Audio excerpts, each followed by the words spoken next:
Hey, this is Wayne Foreman with CDF Distributors again. Now that we have your door installed in the frame, we have a little bit of troubleshooting that we want to go over real quick just to make sure that we're all on the same page.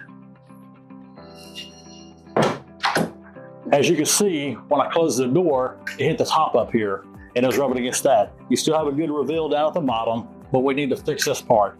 A lot of times people will think that it might be the frame that is happening to it, but in this case, it's usually the door. I can always tell that when it's hitting at the top. So now that we've identified the issue with the door hitting the top of the frame, we know what we have to do. We have to make the adjustment on the top hinge, and we only want to adjust the top hinge only. If you adjust all three of them, you'll end up putting your door in a bind.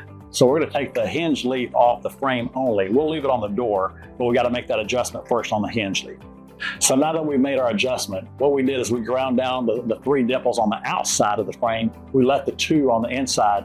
They're usually there for heavyweight hinges, where you can ground them all down and have a heavyweight hinge. We actually use it as a small shim for us. That way it keeps the hinge bent back a little bit. It does not put the door in a bind, but it does give you that little bit where it'll pull the door back and it'll always stay in a good position for you. Now we're gonna go ahead and put the hinge back on, and then we'll try the door, make sure that works properly. Okay, so we put the hinge back on the door. So now it's a moment of truth. Let's see how it works.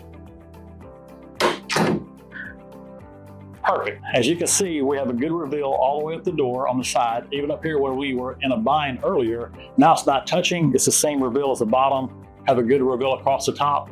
This door is ready to go. Thank you.